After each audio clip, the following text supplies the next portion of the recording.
A poor girl grabs a billionaire's hand and asks, "My mom is going to the Mother's Day party alone.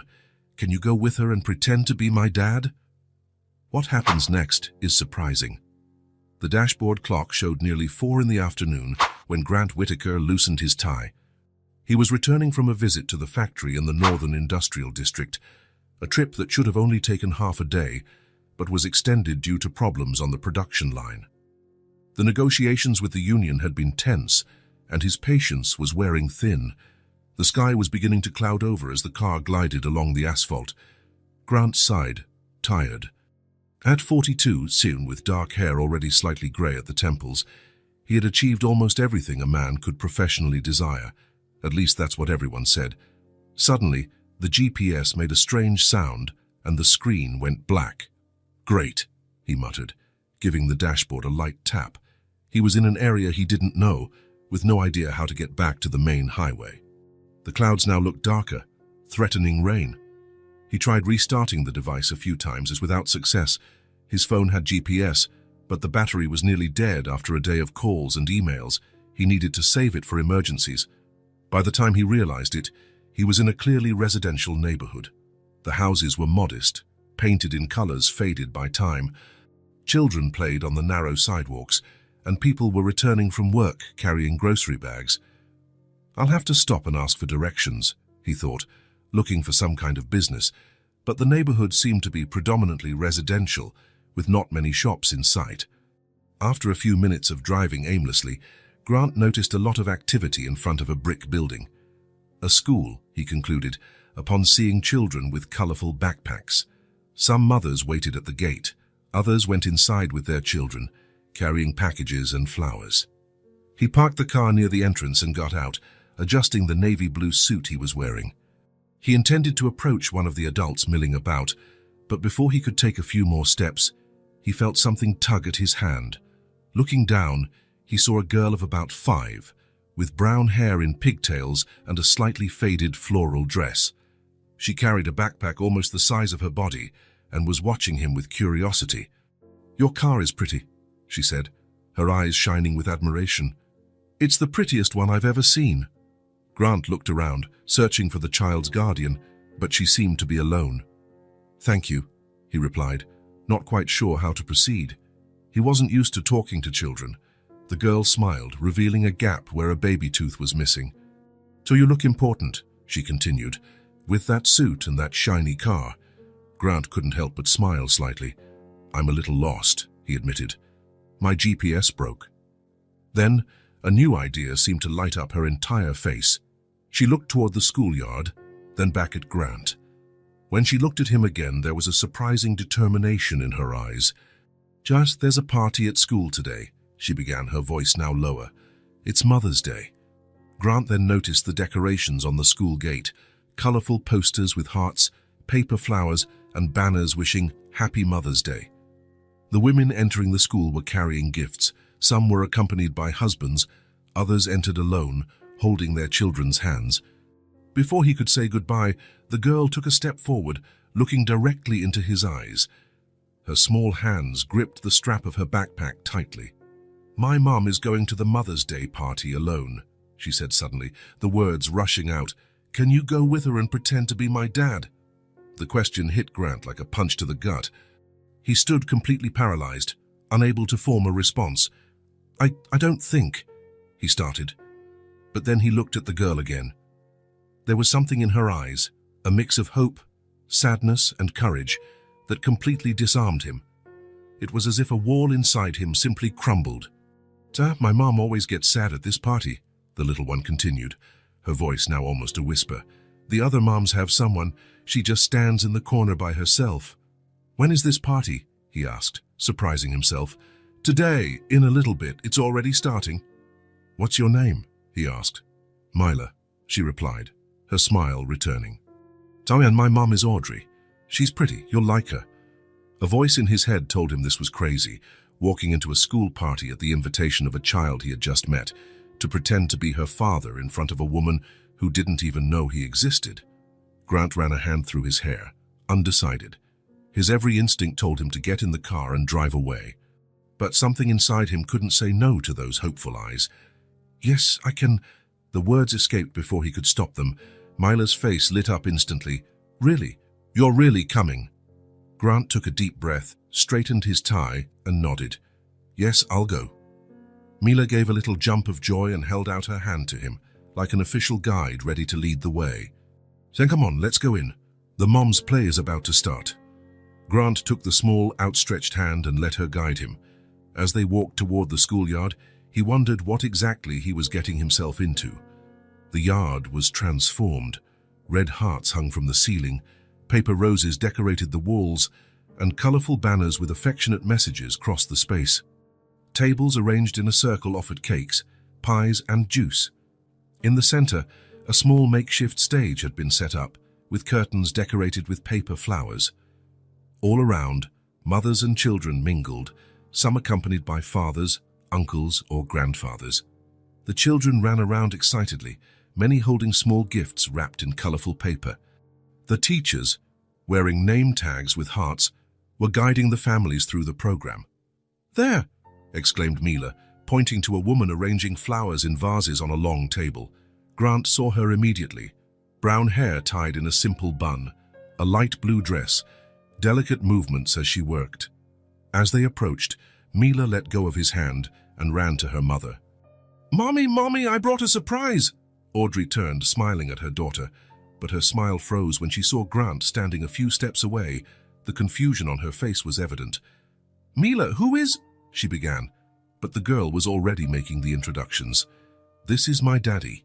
He came back for the party. Isn't that great? Time seemed to freeze. Grant felt the blood drain from his face. Audrey stood completely still, her wide eyes fixed on him. What? She murmured, so quietly that only Grant could hear. I'm sorry, he began, taking a step forward. There's been a misunderstanding. I'm Grant Whitaker. I was lost. I stopped to ask for directions, and your daughter... Well, Audrey looked from her daughter to him, her face a mixture of confusion and suspicion. Mila, she said, her voice controlled. Why did you say this man is your father? The girl hugged her mother's waist, looking up with an expression that mixed guilt and hope. I just didn't want you to be alone at the party, she explained, her voice small. All the other mums have someone. You always look sad when you look at them. The child's words seemed to hit Audrey deeply. Her face softened, the indignation giving way to a more complex emotion.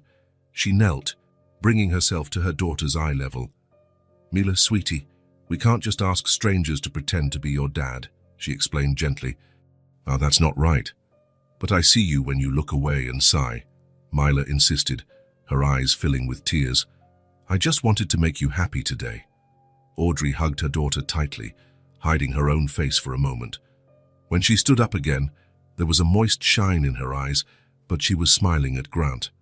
Sorry for the inconvenience, she said, extending her hand. Audrey Collins, and you've already met my daughter, the little generator of awkward situations. Grant shook her extended hand. Grant Whitaker, and really, I was lost. My GPS broke and I stopped to ask for directions. And now you're stuck at a Mother's Day school party, Audrey completed, a slight smile now playing on her lips. I'm sorry about that.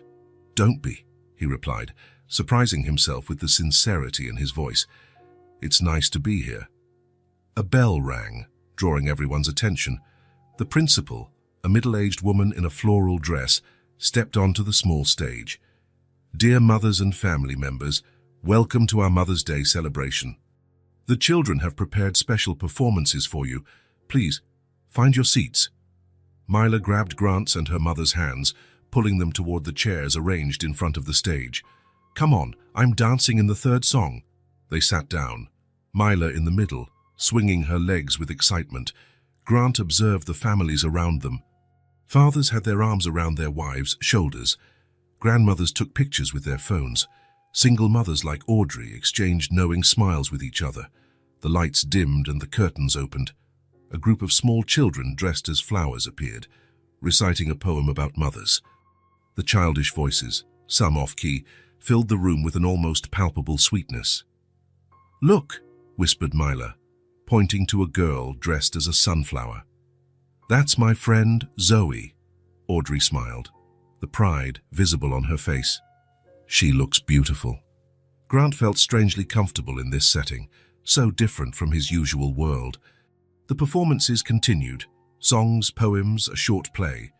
Each child eagerly searched the audience for the faces of their families, seeking approval and admiration. When it was Mila's turn, she went on stage with 5 other children. They wore colorful sashes and held paper hearts. The music started, and they performed a simple dance, twirling and raising their arms in imperfect synchrony. Grant found himself smiling without realizing it. Mila shone on stage, her movements full of pure joy. At one point, she looked directly at them and waved, and radiant. Audrey waved back, and Grant, without thinking, did the same. After the performances, there was a potluck snack time. Mothers had brought homemade dishes, which now covered the long tables. Children ran between the adults, excited by the temporary freedom. "You must be wanting to leave," Audrey said, as Mila ran to get a piece of cake. "We've taken up too much of your time." "Actually, I'm enjoying it," Grant replied, surprising them both. "It's different from my day-to-day." "I can imagine," she smiled, glancing at his expensive suit. A teacher approached, carrying small packages. "Audrey, the party favors for the mums turned out beautifully. Thanks for the help." "It was nothing, Susan. I'm happy to help." The teacher walked away, and Grant noticed something in Audrey's gaze, a glint of satisfaction, of belonging. This was her community, he realized, a place where she was valued not for what she had, but for what she gave. Mila came running back, her mouth smudged with chocolate, her eyes shining with happiness. "Did you see? I danced perfectly. I didn't make a single mistake." "We saw, sweetie." Audrey wiped the corner of her daughter's mouth with a napkin. "You were perfect." "Did you think so too, Uncle Grant?" The title caught him by surprise, but somehow it sounded right. It wasn't a lie, like Dad would be, but still affectionate. "I thought it was amazing," he answered honestly. "Oh, you have a lot of talent." The smile Mila gave in return was like a small sun, lighting up her entire face. The party went on for another hour. Grant found himself talking to other mothers and fathers, exchanging smiles with teachers, and even helping to serve juice when the cups ran out. It was a different world from his, simpler, more direct, more human. When it was finally time to go, Mila looked exhausted but radiant. She was holding a handmade card and a small plant in a decorated pot. "A gift for the best mom in the world," she explained, showing the plant to Grant. "I painted the pot myself." At the school gate, Audrey turned to him, the initial embarrassment replaced by something softer, more genuine. "Thank you for staying," she said. It meant a lot to Mila. "And for you?" The question slipped out before he could think. Audrey smiled, a smile that reached her eyes. "Also, it was nice not to be alone today." Mila, holding her mother's hand, extended the other to Grant. "Thank you for pretending to be my dad," she said with the brutal sincerity of children. It was the best Mother's Day. Grant felt something tighten in his chest, not painfully, but like an awakening. The pleasure was all mine, Mila. As he watched them walk away toward the bus stop, Grant realized that, for a few hours, he had been part of something real, something all his money and power had never provided. And surprisingly, he didn't want it to end. The elevator door opened silently, revealing the private foyer that led to Grant's apartment. His Italian shoes echoed on the marble floor as he walked to the entrance. A soft light turned on automatically as he approached, one of the many smart systems that controlled his home. As he turned the key in the lock, Grant was greeted only by silence. There was no one waiting for him, no voice asking how his day had been. The apartment was exactly as he had left it in the morning, impeccable, organized, and completely empty. He tossed the keys on the coffee table and loosened his tie, finally freeing himself from the knot that seemed to have been choking him all day. The clock read almost 9 at night. The video conference he had missed resulted in a flood of angry emails, which he had hastily answered from the car, making up an excuse about technical difficulties. Grant went to the designer kitchen, all in shades of gray and black. He opened the refrigerator and stared inside for a few seconds, not really seeing what was there. He wasn't hungry. He closed the door and opted for a glass of wine, an award-winning Cabernet he had bought on his last trip. As the ruby liquid slid into the glass, his mind drifted back to the unexpected afternoon he had just experienced. Myla's face appeared vividly in his memory, that smile with the gap between her teeth, the genuine excitement in her eyes as she danced on the school stage. And Audrey, with her look of gratitude when he stayed until the end of the party. "Thank you for staying," she had said. It meant a lot to Myla. Grant brought the glass to the spacious living room and sat on the leather sofa, looking through the floor-to-ceiling windows that revealed the illuminated city below. From up high, it looked like a carpet of sparkling jewels. He should have been admiring the view, appreciating everything he had accomplished to earn such a sight. Instead, his thoughts were fixed on a small schoolyard decorated with paper hearts. The silence of the apartment now seemed deafening. There were no children's laughs, no conversations, no noise from other people, just the distant hum of the air conditioning and the occasional clink of ice cubes in his glass. Grant walked over to a discreet bookshelf where he kept some of the few personal items he owned. Among business books and corporate awards, there was a single framed photo, him at 10 between his parents in front of a modest house, the last picture they took together before the divorce. His father had left 2 weeks later. "I'm going to find a better life for us," he promised. Letters came for a few months, then occasional calls, until silence settled in for good. Grant grew up watching his mother work 2 jobs, coming home exhausted every night, often falling asleep on the sofa without even the energy to make it to her room. She died of cancer when Grant was in college. She worked until the last month, refusing to accept help, even when he got a part-time job to help with the bills. "Focus on your studies," she insisted. "So that will give you a future I can't." Grant took another sip of wine, his throat tightening with the memories. His father reappeared at the funeral, older, more worn by time, full of excuses and regrets. Too late. Grant listened to him in silence, accepted the awkward hug and never answered his calls after that. 3 years later, he learned from a lawyer that he had also passed away. Now at 42, Grant had built exactly the kind of life his mother had dreamed for him: financial security, professional recognition, a luxurious apartment in the best neighborhood in the city, and complete loneliness. Myla's smile came back to his mind, the way she looked at her mother with absolute adoration, the way Audrey, even clearly tired after a long day of work, still found the energy to smile, to hug, to be fully present for her daughter. Grant stood up and walked to the window. Down below, small points of light moved, cars taking people home to their families, to places where they were expected, where they were missed. The truth hit him as never before. No one would miss him if he didn't come home today. There wasn't a single person in the entire world who was waiting for him, worried about his well-being, eager for his company. He had built an entire life focused on never again going through the financial hardships his mother had faced. Every decision, every sacrifice, every extra hour at the office, all to ensure he would never depend on anyone again, never be abandoned again, and in the process, he hadn't allowed anyone to get close enough to care. The phone vibrated on the table. It was his assistant, sending the updated schedule for the next day. 3 meetings in the morning, a lunch with investors, a video conference with the Singapore branch at night due to the time difference. The perfect routine of a successful man.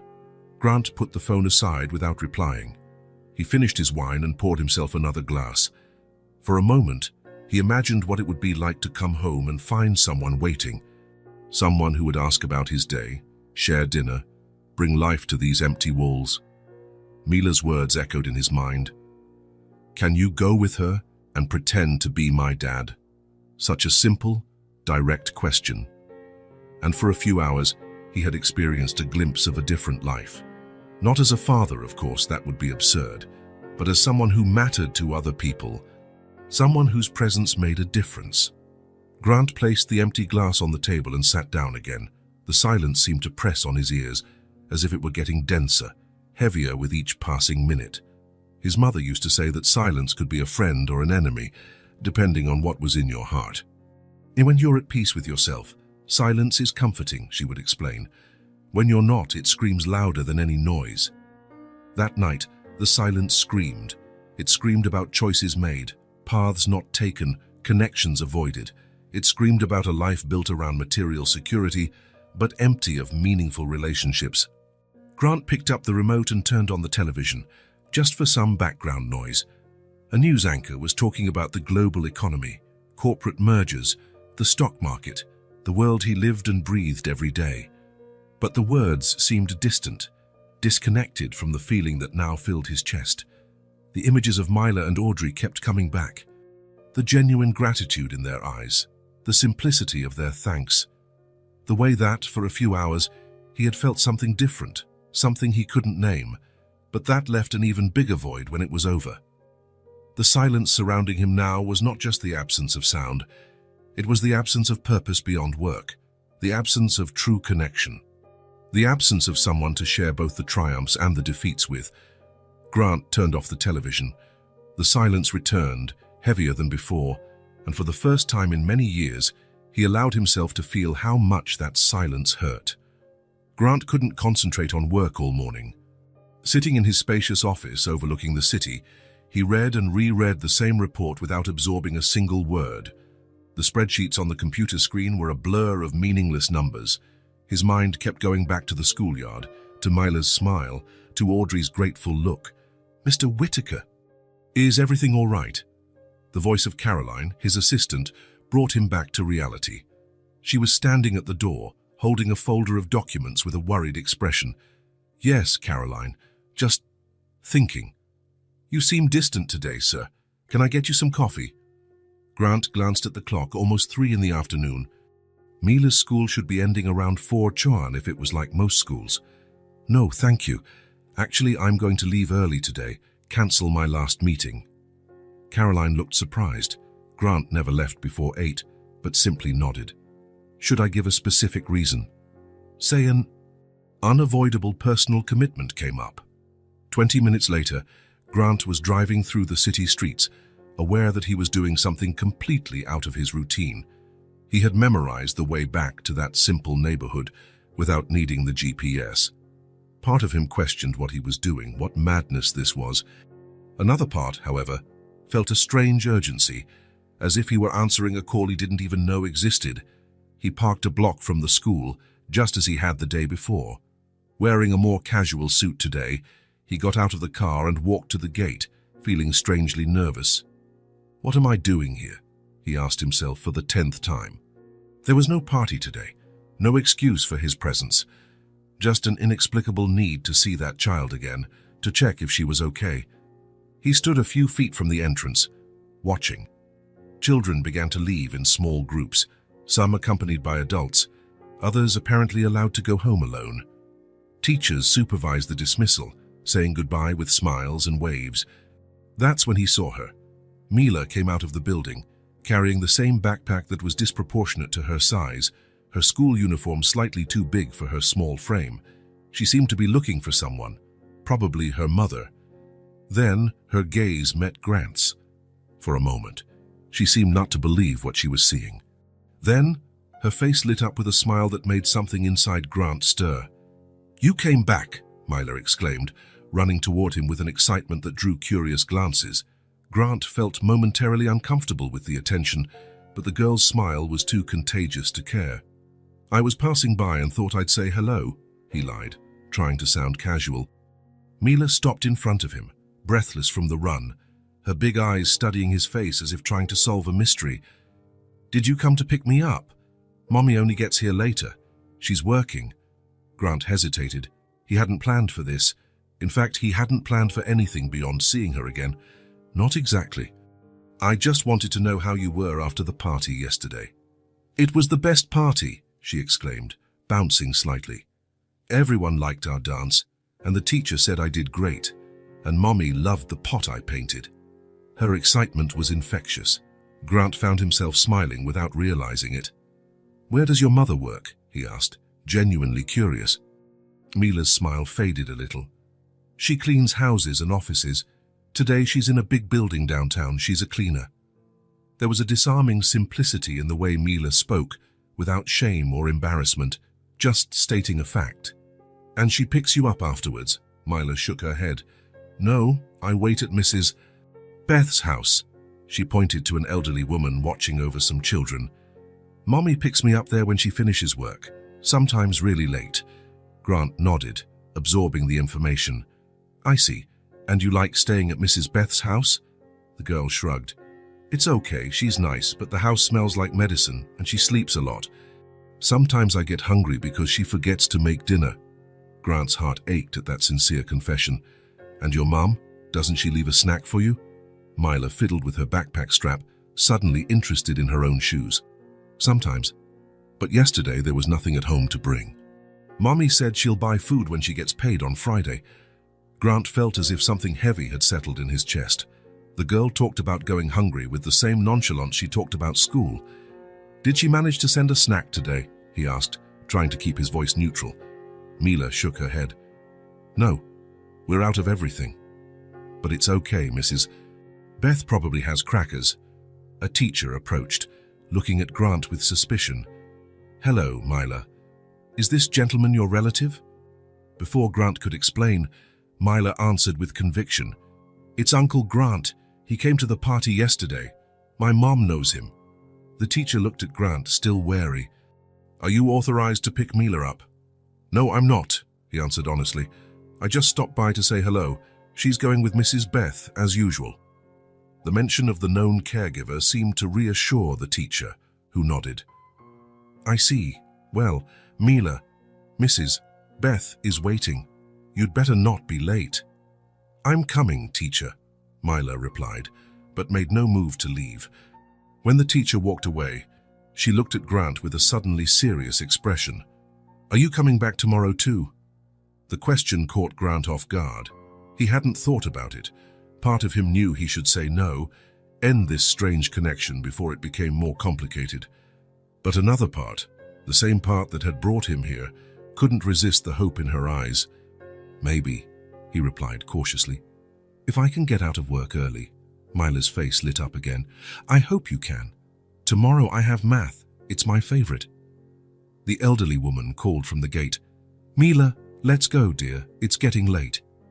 I have to go, the girl said, already backing away. Then she stopped and, in a sudden movement, hugged Grant's waist.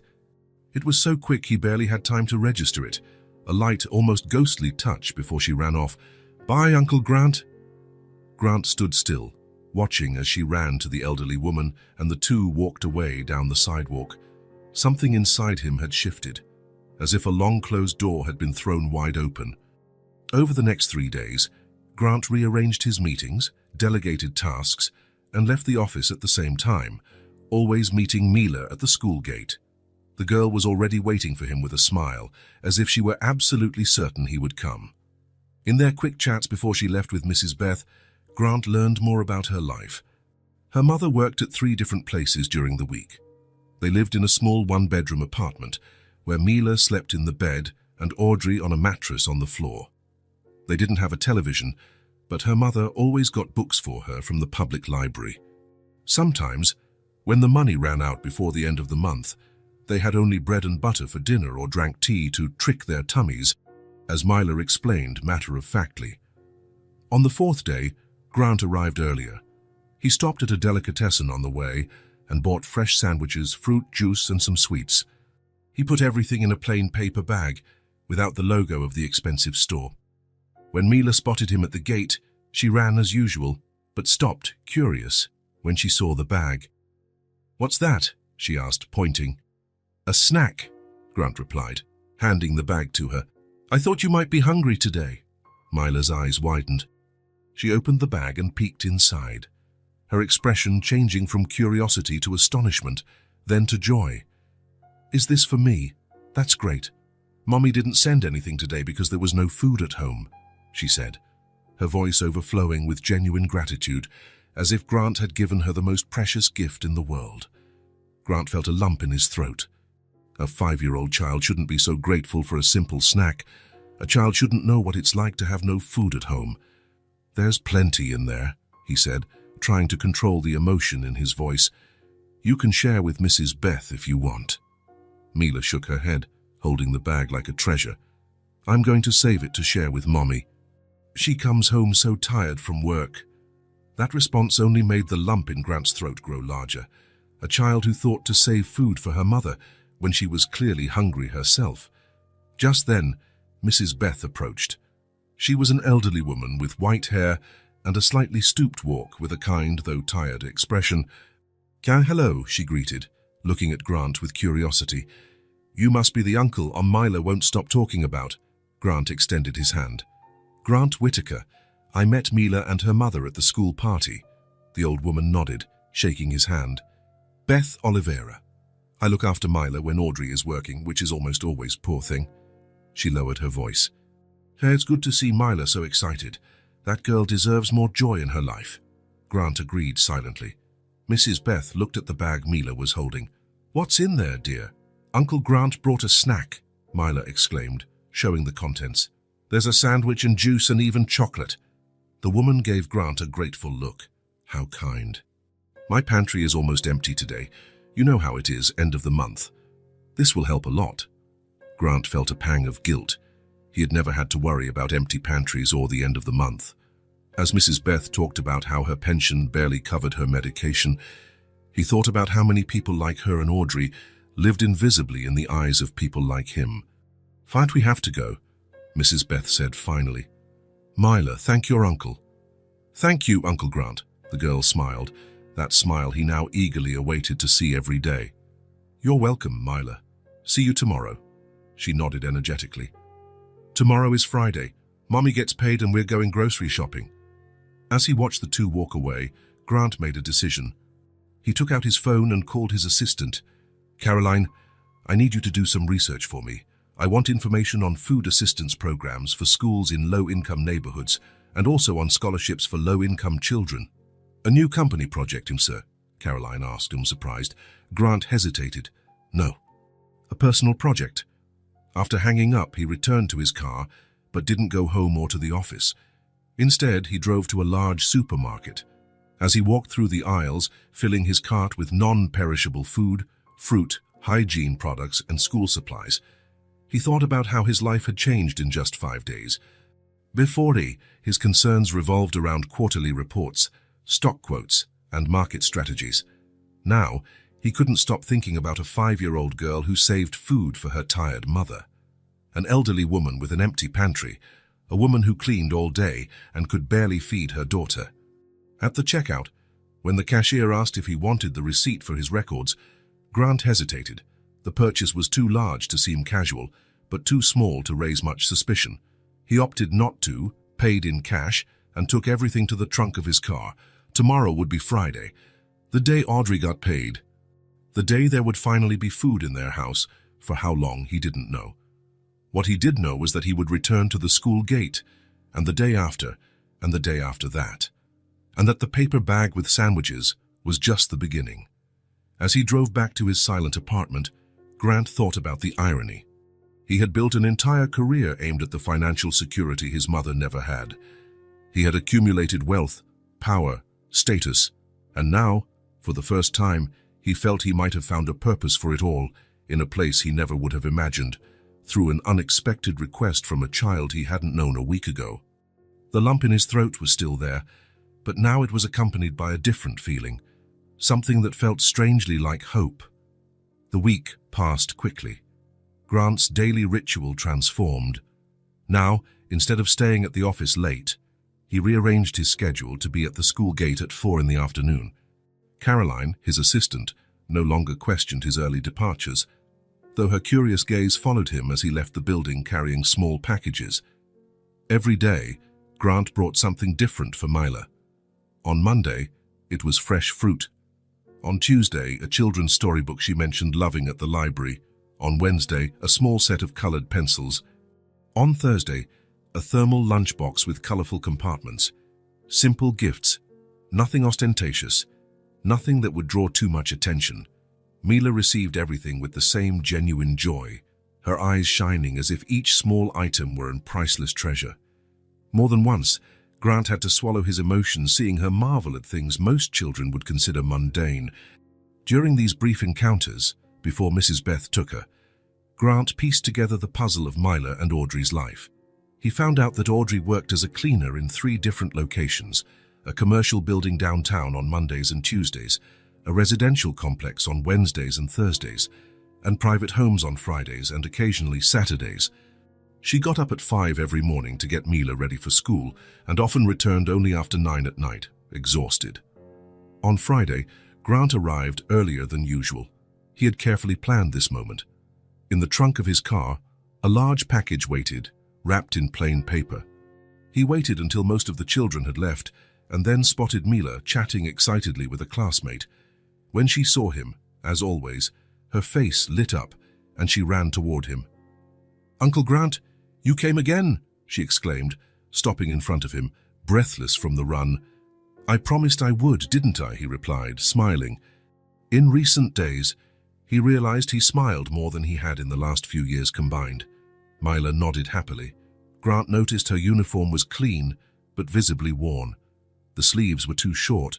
The skirt showed signs of having been adjusted several times to keep up with her growth. The sneakers, a white that had long since turned yellowish, had worn-out soles and a small hole on the side. "I have something for you today," Grant said, "but it's in my car. It's a bit big to bring all the way here." Mila's eyes widened. "Big? What is it?" "A surprise." "Shall we go get it?" Mila hesitated, looking toward the gate where Mrs. Beth usually waited for her.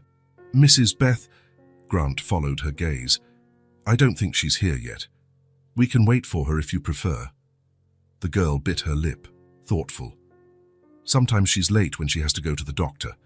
Then Mommy said I should wait with Miss Sandra." Just then, the teacher Grant now knew by sight approached. "Hello, Mila?" "Mrs. Beth called to say she's at the doctor today. Your mother will be picking you up." "My mum?" Mila seemed surprised and happy. "She can never pick me up on Fridays." The teacher smiled gently. "It seems she managed to leave early today." Then, noticing Grant, she added, "Hello, Mr. Grant Whitaker." "I'm a friend of the family," he replied, extending his hand. The teacher greeted him. "Sandra Peters. Mila talks a lot about the uncle who brings presents." There was a slight tone of curiosity in her voice, perhaps even suspicion, but her smile remained friendly. "Good things, I hope," Grant replied, slightly uncomfortable. "The best. In fact, she drew a picture of you in art class yesterday." Mila suddenly seemed shy. "It was a surprise, Miss Peters," Sandra laughed. "Sorry, sweetie. Your secret is safe with me." The teacher moved away to attend to other parents, and Mila looked at Grant with anticipation. "Can we go see the surprise?" "Of course. We'll wait for your mother here at the gate, but we can get the surprise in the meantime." They walked to the car parked a few feet away. Grant opened the trunk and took out the large package. It wasn't overly heavy, but it was bulky. "What is it?" asked Mila, her eyes wide with curiosity. "Open it and find out," Grant replied, placing the package on the ground so she could reach it. With nimble, eager fingers, Mila began to tear the paper. First, a box of new sneakers appeared, white with small pink details.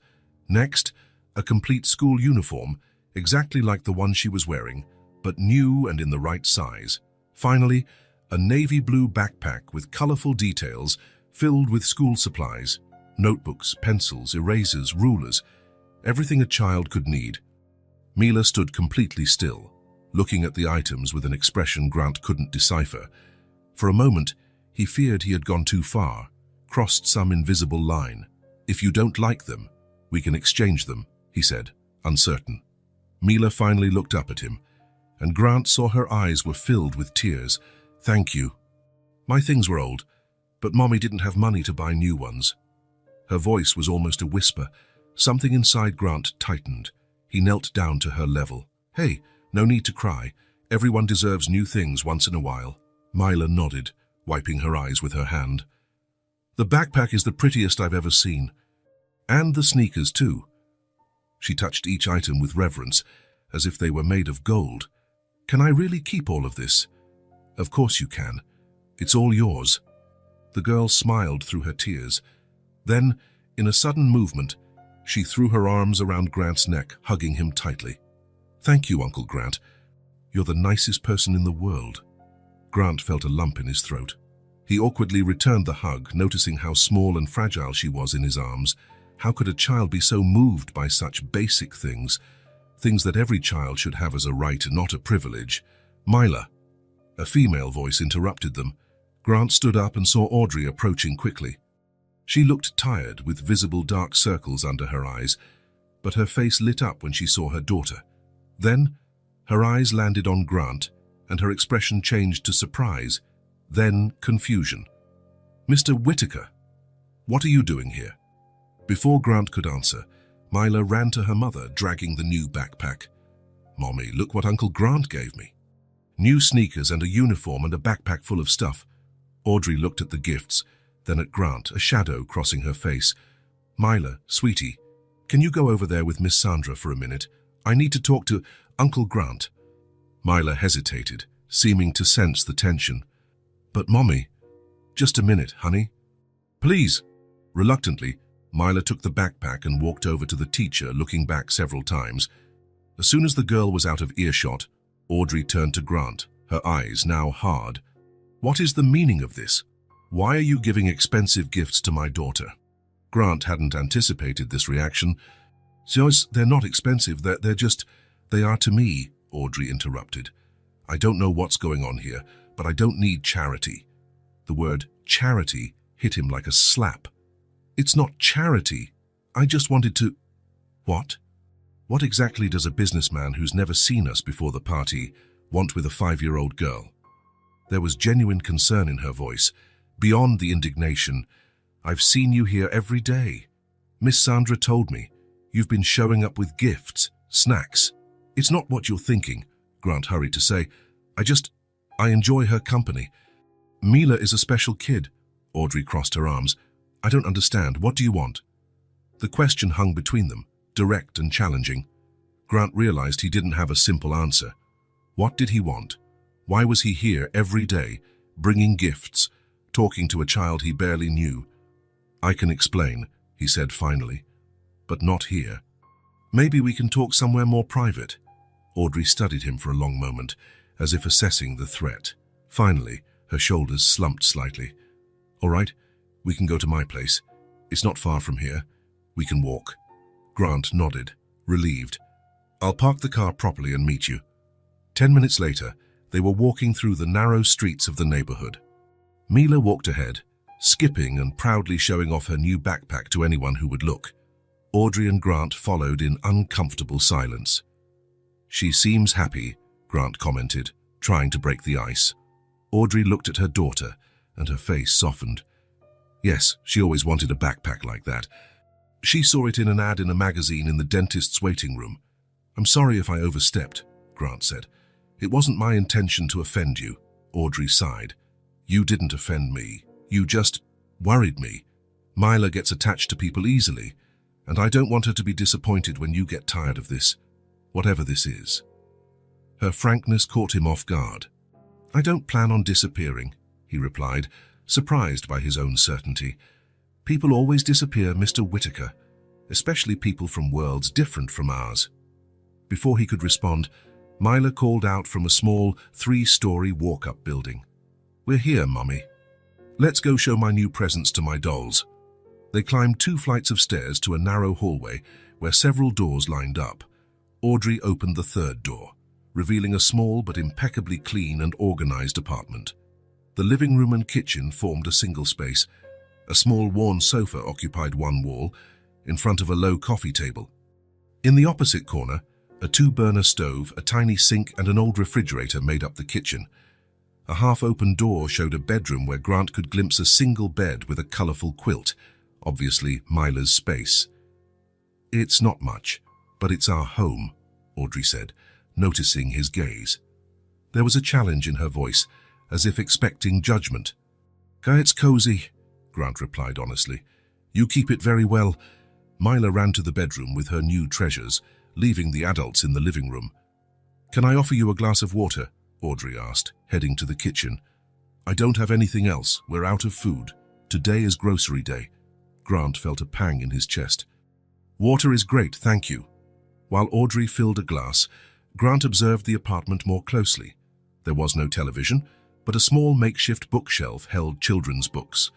On the walls, Mila's drawings were carefully taped up, creating a colorful and lively gallery. "She likes to draw," he commented, pointing to the childish works of art. Audrey smiled, handing him the glass of water. "It's her favorite hobby. I always say she'll be a great artist one day." They sat on the small sofa, maintaining a respectful distance. From the bedroom came the sounds of Mila talking to her dolls, excitedly showing them her new belongings. "So," Audrey began, "are you going to tell me what's going on? Why is a man like you so interested in my daughter?" Grant swirled the glass between his hands, searching for the right words. "Meeting Mila. And you." It stirred something in me I didn't expect. "I've been thinking a lot since that party. About my life, my choices." Audrey watched him attentively without interrupting. "I used to live in a neighborhood like this too," Grant confessed, the words coming out more easily than he imagined. "I wasn't always rich. My mother raised me alone, working 2 jobs. Sometimes we didn't have food at the end of the month either." Audrey's eyes widened slightly, her surprise evident. "I built my entire life trying to escape that reality," he continued. "I worked hard, studied, did everything I could to never be in need again. And I succeeded.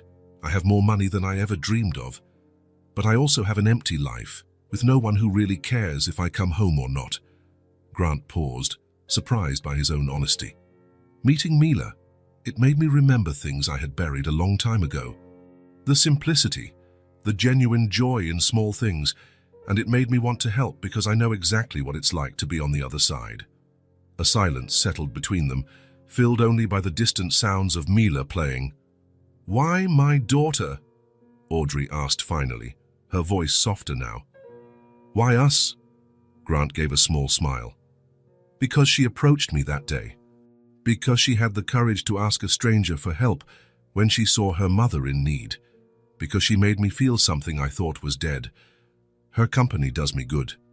Audrey studied him for a long moment, as if trying to see beyond the words. "I'm not used to people offering help without wanting something in return." "I understand your suspicion," Grant replied. "In your shoes, I'd probably feel the same way." Just then, Mila returned to the room carrying a rag doll with handmade clothes. "Look, Uncle Grant, this is Lily. She got a new uniform too." The girl proudly showed a small piece of fabric she had tied around the doll, mimicking a school uniform. Grant smiled, genuinely touched. "It looks very nice, Mila. You're very creative." Audrey watched the interaction, her face a mix of emotions. When Mila went back to the bedroom to continue playing, she turned to Grant. "I don't know if this is a good idea," she said honestly. "I'm afraid Mila will get too attached and then get hurt." "I understand your concern," Grant replied, "but I promise I'm not here on a whim. I'm not just going to disappear." Audrey sighed. "We'll see. For now, thank you for the gifts. I know she needed them, and I couldn't give them to her right now." The vulnerability in that admission touched Grant deeply. "You don't have to thank me. It was a pleasure to see her joy." A more comfortable silence settled between them. From the bedroom came the sounds of Mila's excited voice, making up stories for her dolls, stories that now included an Uncle Grant, who brought magical gifts. And sitting on that worn-out sofa in a small and simple apartment, Grant felt more at home than in his luxurious penthouse apartment. 3 days passed since Grant's visit to Audrey and Mila's apartment. In that short time, something had subtly shifted in their dynamic. Audrey's initial suspicions, though not entirely gone, had given way to a cautious acceptance of Grant's presence in their lives. On Thursday afternoon, Grant drove to the school at the usual time, eager to see Mila. In recent days, it had become part of his routine to wait for her at dismissal, talk about her day, and occasionally walk her home, always respecting the boundaries Audrey had set. Upon arriving at the school gate, however, Grant noticed something different. Miss Sandra, who now recognized him, approached him with a concerned expression. "Mr. Whitaker, I'm glad you're here," she said. "Mila didn't come to class today." Grant felt a pang of concern. "Is she sick?" "I'm not sure. We didn't receive any notice. I tried calling her mother, but I couldn't get through. This isn't like her. Audrey always lets us know when Mila can't come." Grant's concern grew. "I see. I'll stop by their apartment to check." Thank you for letting me know.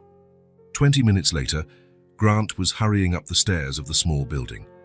He knocked on the apartment door, but there was no immediate answer. He was about to knock again when he heard shuffling footsteps approaching. The door opened to reveal Audrey, looking exhausted. Her hair was disheveled. Deep dark circles marked her face, and her eyes were red as if she had been crying. "Grant," she asked, clearly surprised. "What are you doing here?" "Miss Sandra told me Myla didn't go to school today. I was worried." Audrey ran a hand through her hair, a gesture of pure exhaustion.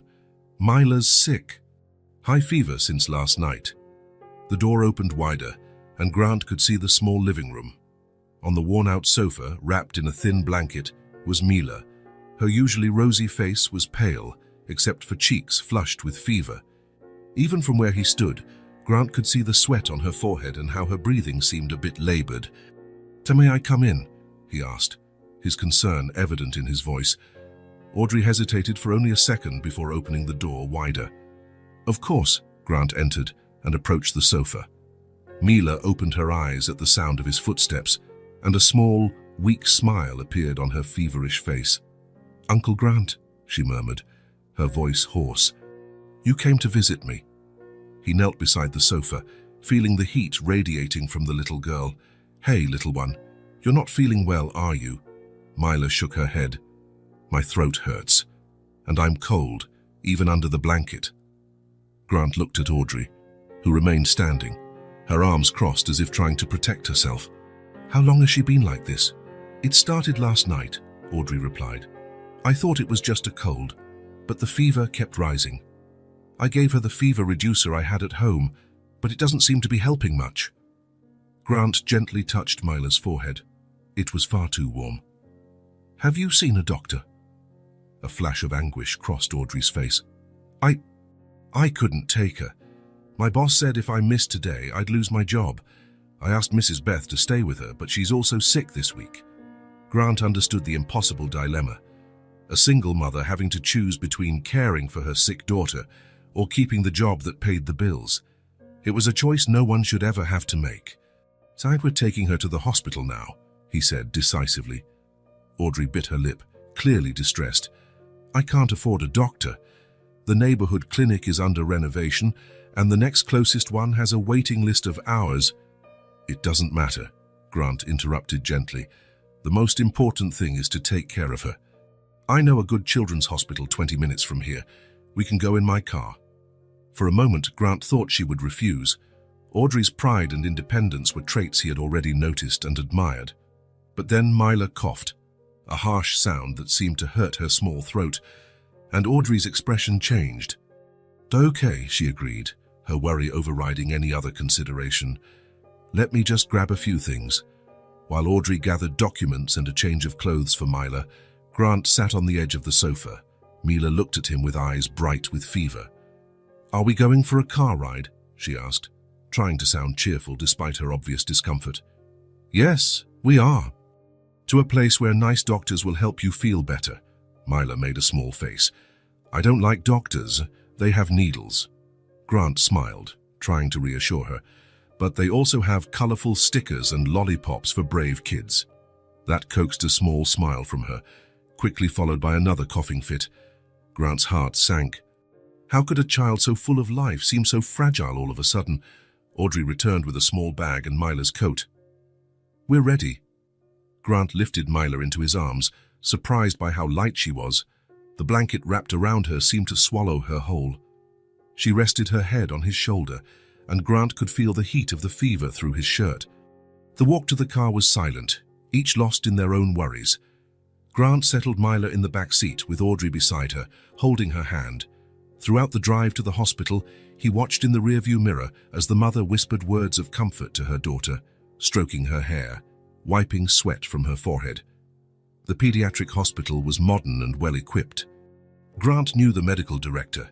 They had been in college together before taking different paths. While Audrey filled out forms at the reception, Grant made a few calls. In less than 15 minutes, Myla was being seen by a pediatrician specializing in respiratory diseases. The diagnosis came quickly. A severe bacterial tonsillitis that could become more serious if not treated properly. The doctor prescribed antibiotics, stronger fever reducers, and recommended constant observation for the next 48 hours.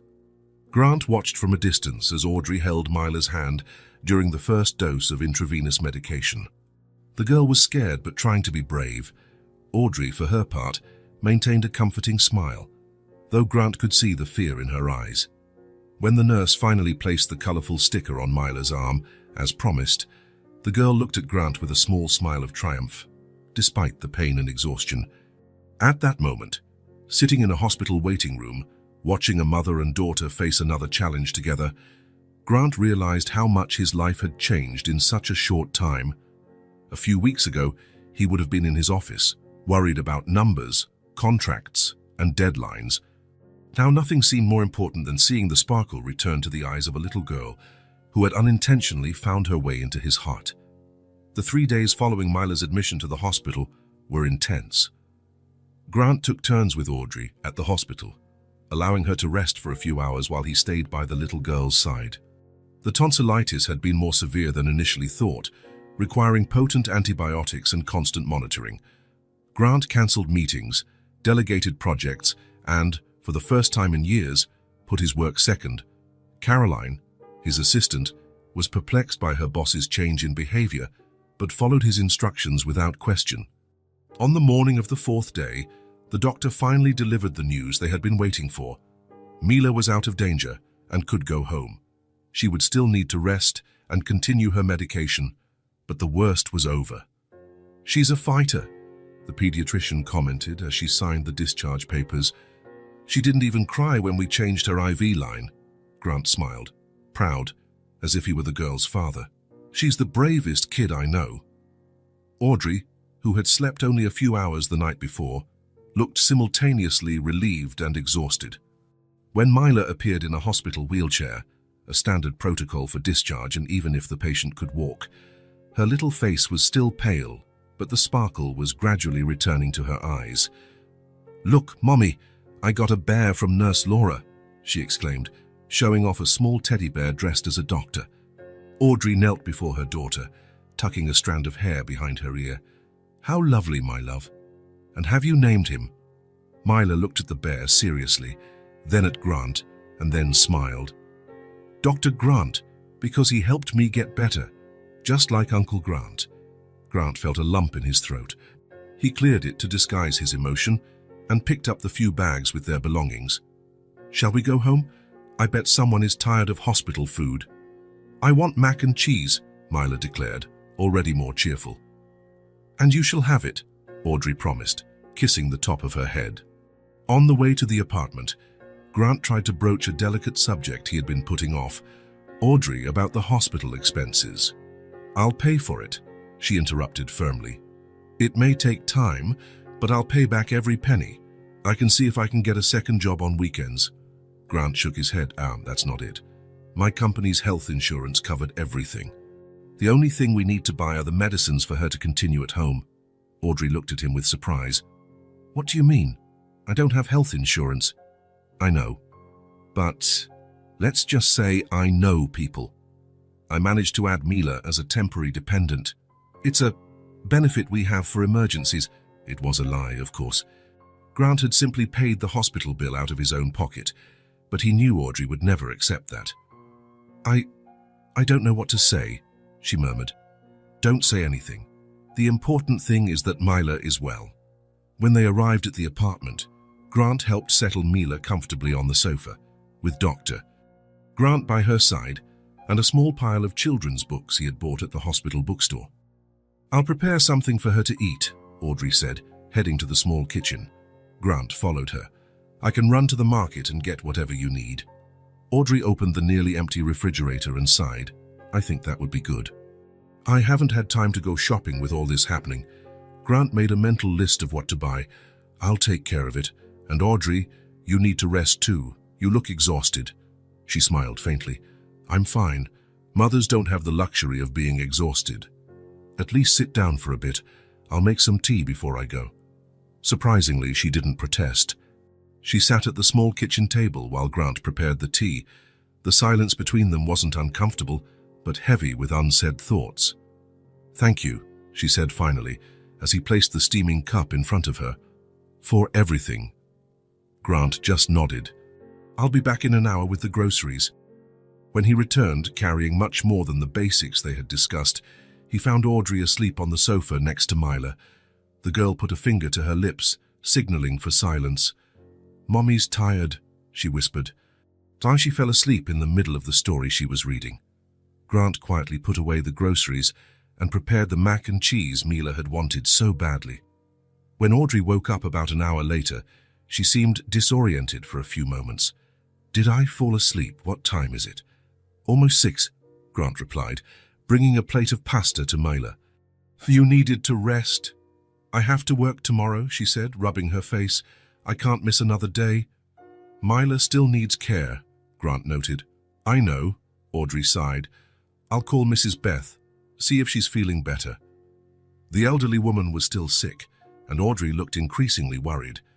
Grant could see the impossible dilemma in her eyes: be with her daughter or keep the job that ensured their livelihood. "I can stay with her," Grant offered. "I can work remotely tomorrow." Audrey hesitated. "I can't ask that of you." "You're not asking. I'm offering." After some more resistance, Audrey finally accepted. It was past 9 when Grant finally left the apartment, promising to return at 7 the next morning. On the way home, he thought about Audrey's situation. A single mother, working as a cleaner, with no support network, always on the edge between paying the bills and properly caring for her daughter. A reality he knew well from his own childhood. The next morning, as promised, Grant arrived at 7 sharp. Audrey was already ready to leave, wearing a simple grey uniform with the logo of a cleaning company. "Are you sure you'll be okay?" she asked for the 3rd time, adjusting her bag on her shoulder. "Myla is still weak. The medicines are all laid out on the table with the times written down." "We'll be fine," Grant assured her. "I brought my laptop. I can work while she rests, and I promise to call if there are any problems." Audrey kissed her daughter's forehead, who was still asleep, and hurried out so as not to miss the bus. The day passed peacefully. Myla slept a lot, and when she was awake, she was happy to draw or listen to stories that Grant read to her. Between one work call and another, he was surprised at how much he was enjoying the simple task of caring for a convalescing child. By 6 in the evening, Myla was visibly better, with more color in her cheeks and enough energy to chat excitedly about her drawings. Audrey had called twice to check on them, and Grant had reassured her that everything was fine. "Are you staying for dinner, Uncle Grant?" Myla asked, as she drew what looked like a family of 3 in front of a house. "Not tonight, little one. I have to go back to the office tomorrow. I have some important meetings." "You work a lot," she observed, without looking up from her drawing. "Mommy does too," Grant smiled. "Yes, your mum works very hard. She's a very strong woman." "I know," Myla agreed, coloring what appeared to be a dress on the female figure in the drawing. "When I grow up, I want to be strong like her." Audrey arrived around 7, looking exhausted but relieved to see her daughter clearly better. After a brief chat about how the day had been, Grant said goodbye, promising to call the next day to see how Myla was doing. The next morning, Grant returned to the office after nearly a week's absence. Caroline greeted him with a folder of urgent documents and a list of calls to return. "The board is anxious for the quarterly report," she informed him, following him down the hall, "and the development team needs approval for the new project." Grant nodded, absorbing the information as he walked. He was so focused that he almost didn't notice the figure kneeling in the main lobby, cleaning the marble floor. It was a glimpse of the grey uniform that caught his attention. Grant slowed his pace, looked more closely, and then stopped completely, stunned. Audrey was there, on her knees, scrubbing the floor. She wore yellow gloves and had her hair pulled back in a simple bun under a cap, with the same logo he'd seen on her uniform the day before. She didn't notice him, focused on removing a particularly stubborn stain. "Mr. Whitaker, is everything all right?" Caroline asked, noticing his expression. "Yes," he replied, without taking his eyes off Audrey. "You can go ahead. I'll meet you in the office in a few minutes." When his assistant walked away, Grant approached Audrey. She remained so absorbed in her task that she only noticed his presence when he stopped directly in front of her. As she looked up and recognized him, her face went through several emotions in quick succession: surprise, embarrassment, resignation. "Grant," she murmured, quickly standing up and removing her gloves. "You work here," he said, not as a question, but as a statement. Audrey looked away. "On Mondays and Tuesdays. It's one of my regular spots." Grant tried to process the information. How long had Audrey been cleaning the hallways of the building where he spent hours every day? How many times had they been in the same space without him ever noticing her? "Why did you never tell me you worked here?" he finally asked. Audrey shrugged, a gesture that tried to seem casual but couldn't hide her discomfort. "I'm used to it. Cleaners are invisible. No one really sees us." The words hit him like a punch to the gut. How many Audreys had he walked past over the years without truly seeing? How many people worked in the same spaces as him, keeping everything running without ever being noticed or valued? "Is Myla better?" she asked, clearly trying to change the subject. Yes, I imagine so," Grant replied, still processing the revelation. "You should be at home with her." "I can't miss any more work days," Audrey explained. "I was already out too much because of the hospital stay." One of the building supervisors walked by, casting a curious glance at the interaction between the executive and the cleaner. "I have to get back to work," Audrey said, putting her gloves back on. "I have to finish this floor before noon."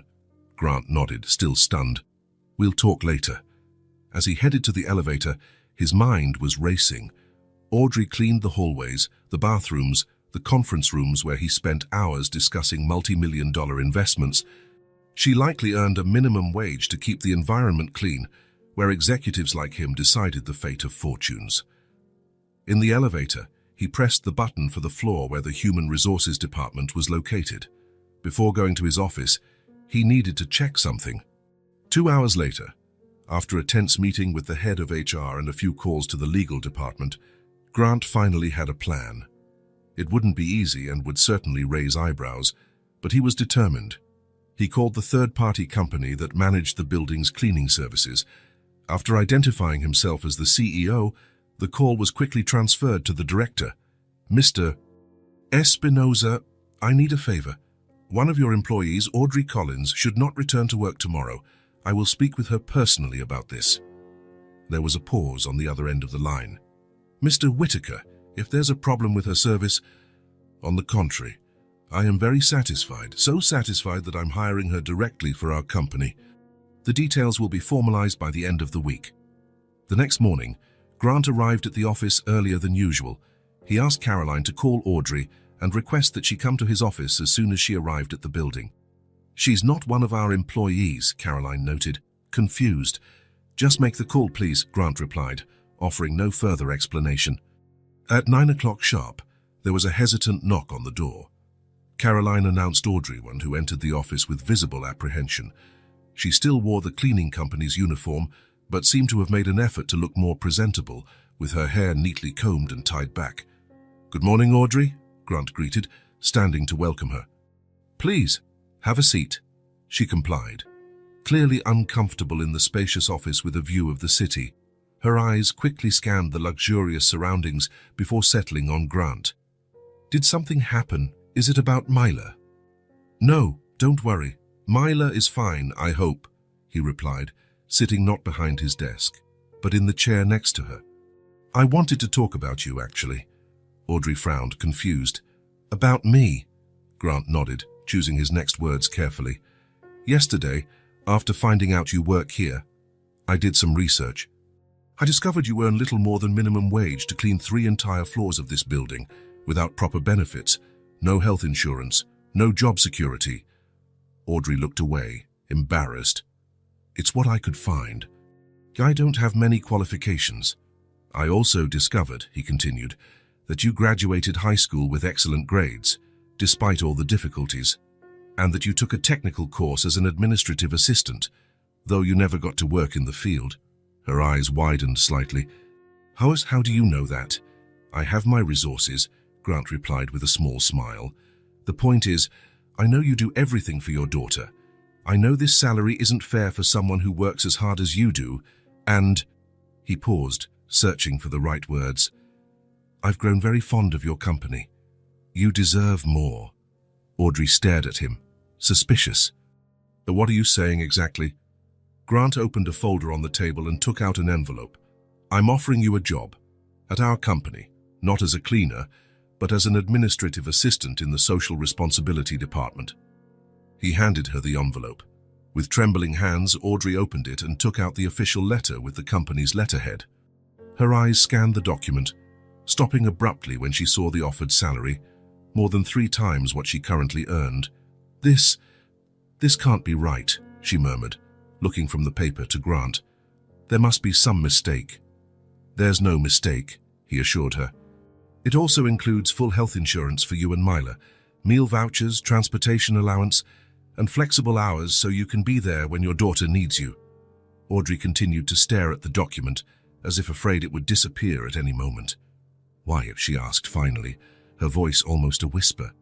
"Why would you do this for me?" Grant hesitated, searching for the most honest answer. "Because you deserve a fair chance, because Myla deserves to see her mother fulfilled and valued, and because, in a way I can't fully explain, you two brought something back into my life, something I didn't even know was missing." Audrey's eyes filled with tears. She tried to hold them back, blinking rapidly, but it was a losing battle. A tear ran down her cheek, followed by another and another. "I don't know what to say," she murmured, her voice choked with emotion. "Say you accept," Grant replied softly. "Say you'll give yourself and Myla the life you deserve." Audrey looked at the letter in her hands again, then at Grant. There was so much gratitude in her eyes that he felt his own heart tighten. "I accept," she said finally, the tears now flowing freely. "Thank you. I promise you won't regret this." Grant smiled, feeling a satisfaction that no multi-million-dollar deal had ever given him. "I'm sure I won't." As he watched Audrey reread the details of the contract, now with a smile through her tears, Grant realized he was witnessing not just a change in her life, but in his own as well. Somehow, in trying to help Myla and Audrey, he had found something that money and success could never buy: a genuine purpose. The weeks following Audrey's hiring brought rapid and significant changes. Her first day as an administrative assistant in the social responsibility department was marked by nervousness and insecurity. Grant personally introduced her to the team, making it clear that he had full confidence in her abilities. Although some curious glances followed the newcomer who had appeared out of nowhere, Audrey's professionalism and dedication soon earned the respect of her colleagues. In the beginning, she called Grant several times a day with questions about procedures and systems. Gradually, the calls lessened. In just 2 weeks, Audrey was navigating with surprising ease the spreadsheets, reports, and meetings that made up her new routine. "She has a natural talent for organization," commented Helena, the department director, over coffee with Grant. "And she's brought a different perspective to our social projects. I think this was one of your best hires." Grant just smiled, satisfied. He didn't reveal to anyone the real reason behind hiring Audrey, nor how he had met her. To the company, she was just a promising professional he had discovered and decided to give a chance. The changes in Audrey and Myla's lives soon became apparent. With the new salary, they moved to a better apartment, still in the same neighborhood, but with 2 bedrooms and a small balcony. It wasn't luxurious, but it was airy, safe, and spacious enough for the 2 of them. The first paycheck also allowed Audrey to buy a new bed for Myla and finally get rid of the mattress on the floor where she had slept for years. The pantry, once often empty, was now always stocked. Myla no longer had to worry about not having a snack or about days when there was no food at home. The refrigerator, colorful with children's stickers, held fresh fruit, yogurt, and juice, small luxuries that were once special rarities. Grant remained a part of their lives, though in a different way now. He no longer needed to meet Myla at the school gate every day, as Audrey had flexible hours to pick up her daughter. But whenever possible, he would stop by for a quick visit, a walk in the park on Saturdays, or an ice cream after the swimming lessons Myla now attended. On a sunny Thursday, Grant decided to surprise them. He left the office early and drove to Myla's school. He positioned himself discreetly near the gate, watching the children leave. When Myla appeared, wearing the new uniform he had given her months ago, now with small signs of wear. Her face lit up when she saw him. "Uncle Grant!" she exclaimed, running toward him with the same energy as always. "You came to pick me up." He knelt to receive the little girl's impetuous hug. "I thought I'd surprise you. Your mom said I could take you for a hot chocolate before heading home." Mila jumped for joy. "Yay, can I have a cookie too?" "Of course you can," Grant laughed. "But first, let's wait for Miss Sandra to see that I'm picking you up." After the teacher confirmed that Grant was authorized to pick up Mila, Audrey had added his name to the list of guardians weeks ago, they headed to a small nearby coffee shop. Sitting at a table by the window, Mila savored her hot chocolate and chocolate chip cookie while excitedly recounting her day at school. "And the teacher said my drawing was the best in the class," she concluded proudly, wiping a chocolate mustache with a napkin. "Oh, that reminds me." Mila opened her new backpack. The one Grant had given her no longer fit, replaced by one with a superhero theme that Audrey had bought last month, and took out a colorful envelope, decorated with stickers and glitter. "I made this for you," she said, handing him the envelope with a shy smile. Grant took the envelope, surprised and curious. "For me? Is it a present?" Mila nodded, watching intently as he carefully opened it so as not to tear the decorations. Inside was a drawing made with colorful markers and great care. It showed 3 figures holding hands, a tall one in a suit, clearly Grant, a smaller one with long hair, Audrey, and a tiny one between them with pigtails, Mila. Above them, a smiling sun, and in the background, what looked like the office building where Grant and Audrey worked.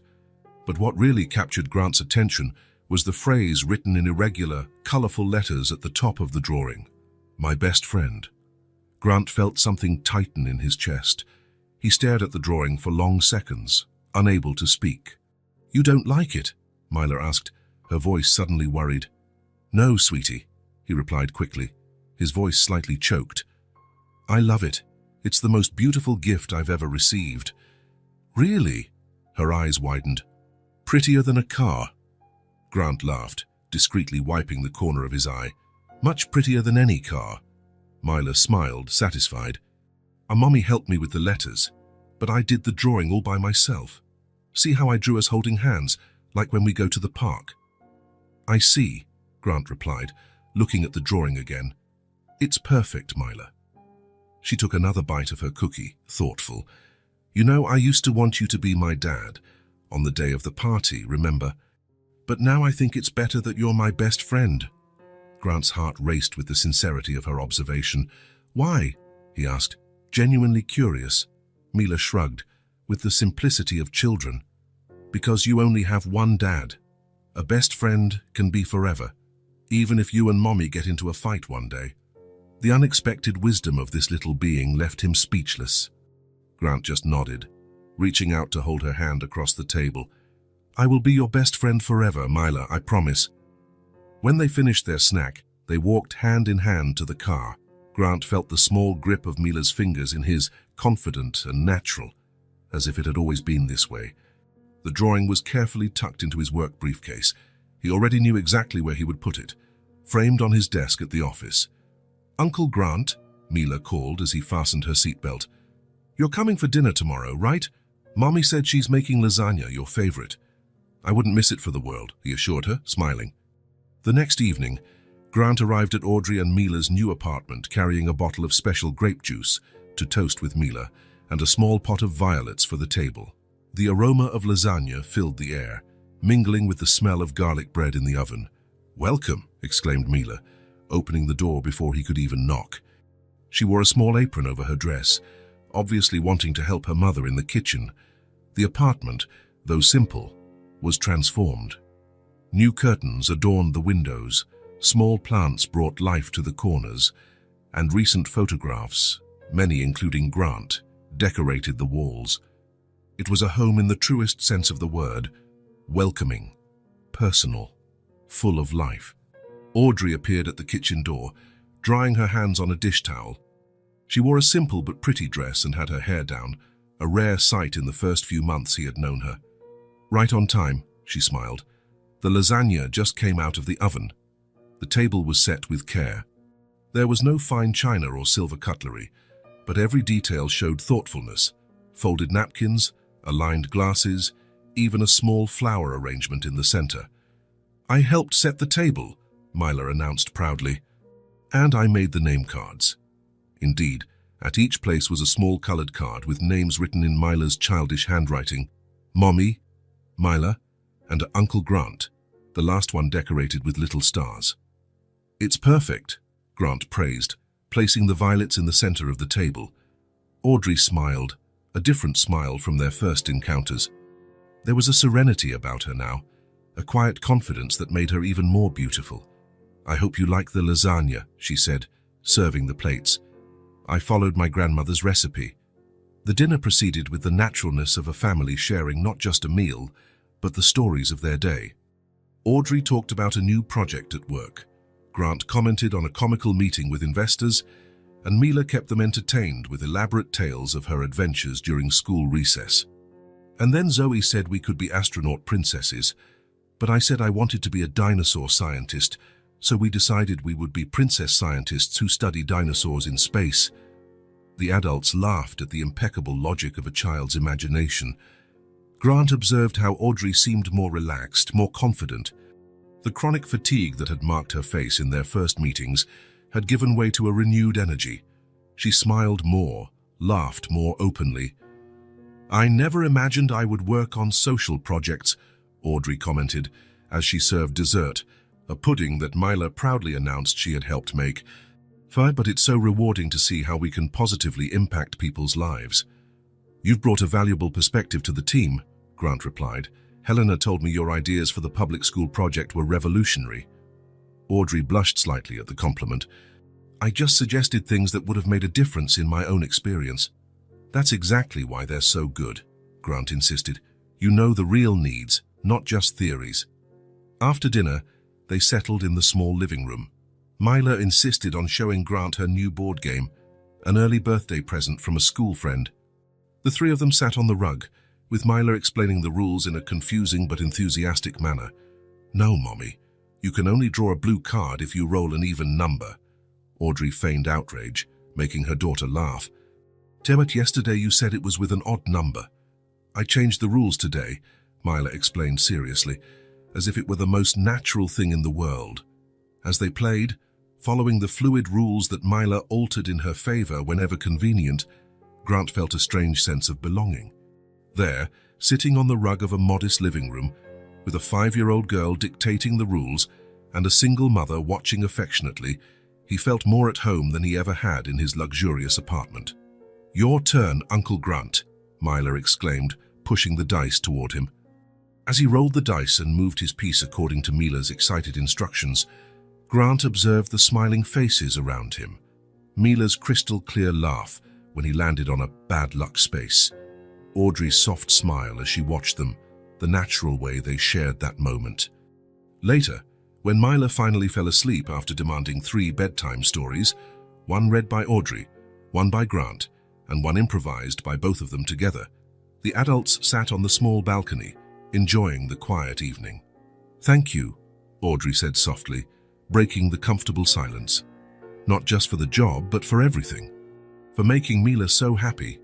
Grant shook his head. "I should be thanking you. You two brought something into my life that I didn't even know was missing."